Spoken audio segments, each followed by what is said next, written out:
près de moi. Bon mardi, bienvenue à votre émission de la Victoire de l'amour. J'espère que vous allez bien ce matin. Malgré tout, on prend le temps de rejoindre quelqu'un qu'on apprécie beaucoup pour un vent de fraîcheur, notre amie Brigitte.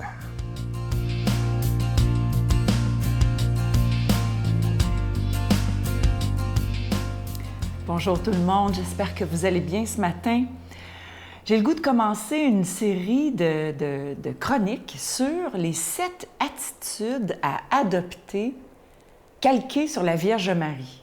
Alors, on parle souvent de la Vierge Marie, nanana, tout ça, mais qu'est-ce qu'elle a de si spécial, la Vierge Marie? Il y a Saint Augustin qui se demandait ça un moment donné, qui demandait du Seigneur, qu'est-ce qu'elle a de si spécial? Et il y a eu une réponse qui disait, elle est pleine de grâce. Je te salue Marie, pleine de grâce. Elle est pleine de grâce. Donc, elle est remplie de grâce, elle est remplie du Seigneur. Elle avait quelque chose qui fait en sorte que si on imite ça, nous aussi, on pourrait être remplis de cette grâce. C'est pas beau, ça?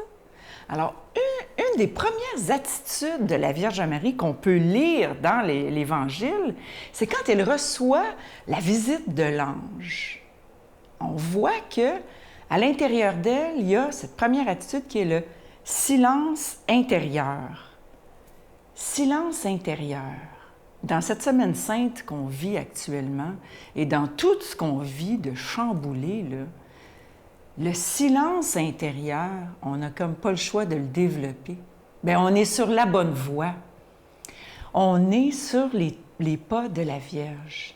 Cultiver le silence intérieur. Même quand l'ange lui apparaît, avez-vous remarqué, si vous retournez à l'Écriture, quand l'ange lui apparaît, elle est toute calme.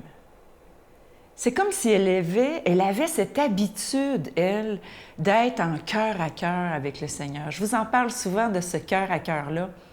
Bien, la Vierge Marie, elle avait ça. Ce silence intérieur qui fait en sorte qu'elle était comme accoutumée au langage divin. L'ange lui parle, puis elle l'écoute.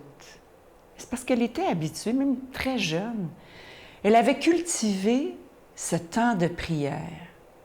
Alors, c'est ce qu'on peut demander au Seigneur, d'avoir la grâce de cette attitude intérieure du silence en nous pour écouter ce langage de Dieu, pour arriver à le comprendre, à l'entendre.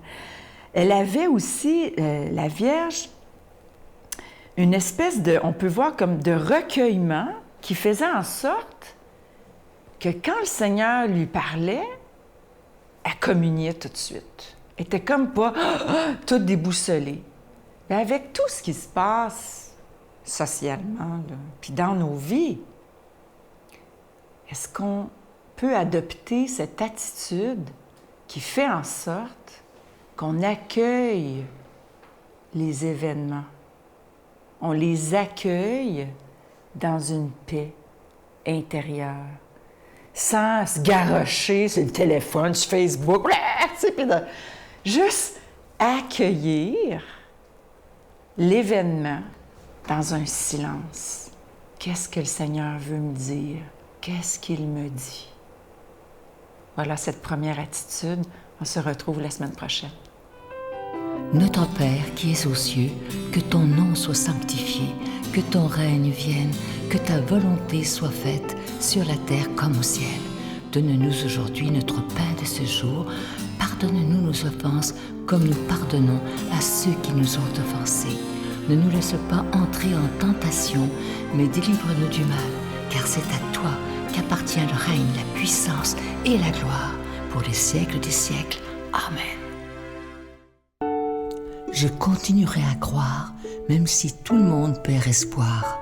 Je continuerai à aimer, même si les autres parlent de haine. Je continuerai à construire, même si les autres détruisent. Je continuerai à parler de paix, même au milieu d'une guerre. Je dessinerai des sourires sur des visages en larmes et je tendrai les bras à ceux qui se sentent épuisés. Oui, je continuerai à croire.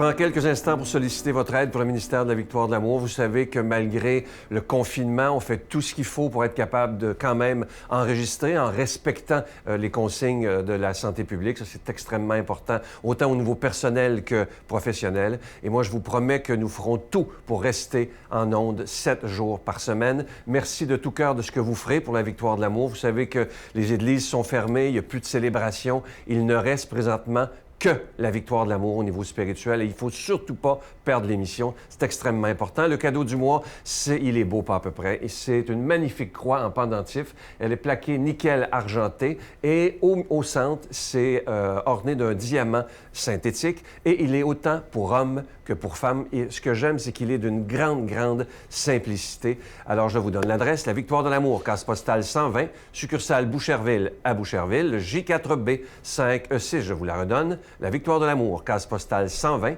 succursale Boucherville à Boucherville, le J4B 5E6. Également par téléphone par carte de crédit dans le 514-523-4433, 523-4433 ou sans frais le 1-888-811-9291, 1-888-811-9291. Et aussi sur notre site Internet, vous savez que c'est un moyen très rapide, sécuritaire et efficace de faire votre don, le www.lavictoiredelamour.org. Alors, je vous rappelle, c'est une magnifique croix en pendentif, en plaqué nickel argenté, ornée d'un diamant synthétique. Et cette croix, elle est déjà bénie. Merci de tout cœur de votre générosité.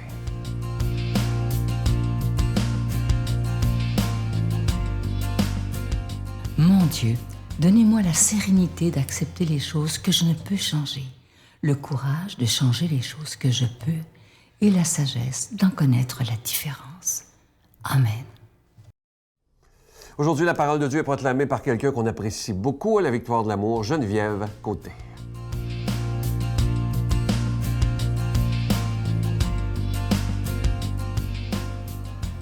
Marie-Madeleine se tenait près du tombeau, au dehors, tout en pleurs. Et en pleurant, elle se pencha vers le tombeau. Elle aperçoit 2 anges vêtus de blanc, assis l'un à la tête et l'autre aux pieds, à l'endroit où on avait reposé le corps de Jésus. Ils lui demandent, « Femme, pourquoi pleures-tu? » Elle leur répond, « On a enlevé mon Seigneur et je ne sais pas où on l'a déposé. » Ayant dit cela, elle se retourna, elle aperçoit Jésus qui se tenait là, mais elle ne savait pas que c'était Jésus. Jésus lui dit, « Femme, pourquoi pleures-tu? Qui cherches-tu? » Le prenant pour le jardinier, elle lui répond, « Si c'est toi qui l'as emporté, dis-moi où tu l'as déposé et moi j'irai le prendre. » Jésus lui dit, « Marie. » S'étant retournée, elle lui dit en hébreu, « Rabouni », c'est-à-dire « Maître ». Jésus reprend, « Ne me retiens pas, car je ne suis pas encore monté vers le Père. Va trouver mes frères pour leur dire que je monte vers mon Père et votre Père, vers mon Dieu et votre Dieu. » Marie-Madeleine s'en va donc annoncer aux disciples, « J'ai vu le Seigneur. » Et elle raconta ce qu'il lui avait dit. Aujourd'hui, c'est mardi, mais c'est dimanche. Le dimanche de Pâques dure 8 jours, du dimanche au dimanche, inclusivement, une semaine complète. Donc aujourd'hui, on n'est pas mardi, on est dimanche, c'est fête. Et la preuve, c'est que dans l'Évangile d'aujourd'hui, on voit l'espérance et la désespérance de Marie-Madeleine se changer en joie, en émerveillement. Jésus est là. Jésus est vivant. On n'a plus besoin de chercher à gauche, à droite. On a notre réponse, on a notre solution, on a notre bonheur. Il est vivant. Jésus, c'est quelqu'un de présent et de vivant dans nos vies, qui nous entend, qui nous écoute, qui nous voit, qui nous aime, qui nous est présent à tout instant pourvu qu'on le veuille. C'est touchant, moi, je trouve, de voir comment, quand Jésus s'adresse à Marie-Madeleine, puis il lui dit « Femme, pourquoi pleures-tu? Qui cherches-tu? » C'est comme si elle avait perdu patience. Mais là, c'est évident, là. On a pris mon maître et on l'a emmené quelque part, je sais pas il est où. C'est évident pourquoi que je pleure, là. Le tombeau est vide.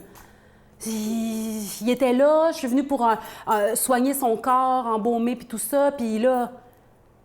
Mais c'est quand il prononce son nom. Marie. Elle comprend tout. Son univers bascule. Sa vie change pour toujours. Déjà qu'elle avait changé, la vie de Marie-Madeleine, là. Hein?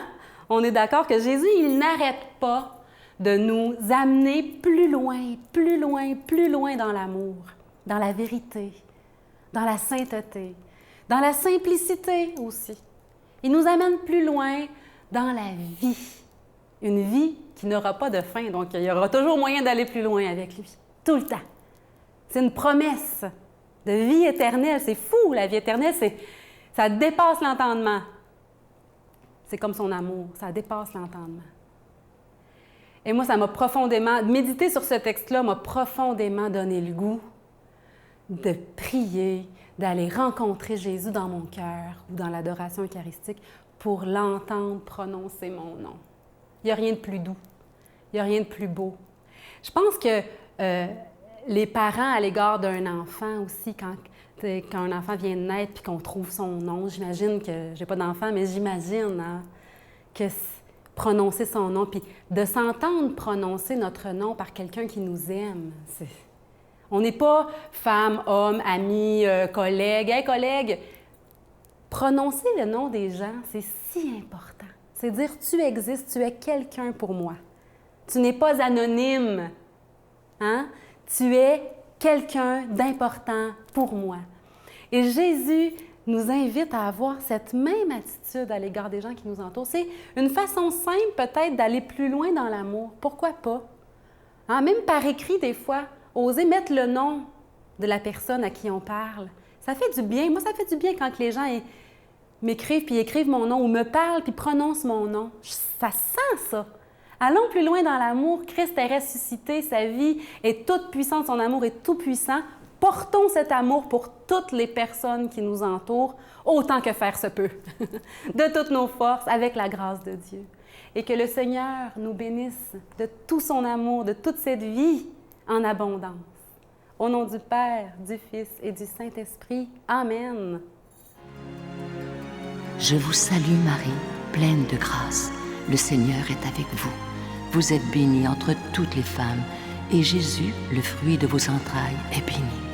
Sainte Marie, Mère de Dieu, priez pour nous pauvres pécheurs, maintenant et à l'heure de notre mort.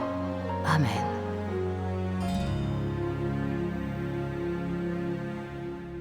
Avant de vous quitter, j'aimerais qu'on puisse offrir notre journée aujourd'hui à la Vierge Marie. La Vierge Marie qui a vécu la mort de son Fils. Elle l'a vu donner sa vie pour l'humanité. Et aujourd'hui, on va demander à Marie, ensemble, de nous protéger, de nous enlever toutes nos angoisses qui nous fait peur et aussi être capable qu'elle nous apprenne à se confier totalement en son Fils.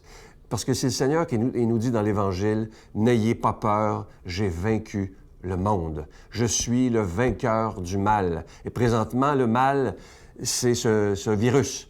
Et je suis sûr d'une chose, et j'espère que vous êtes d'accord avec moi, c'est que le Seigneur est 100 fois plus puissant que ce virus. Mais, comme je vous l'ai dit la semaine dernière, Saint Paul dit ceci, « Tout concourt au bien de ceux qui aiment Dieu. » Donc, c'est sûr qu'avec cette épreuve-là qu'on vit présentement, on va changer. L'humanité ne sera plus la même. Je ne serai plus le même. Vous ne serez plus les mêmes à la maison. J'en suis convaincu.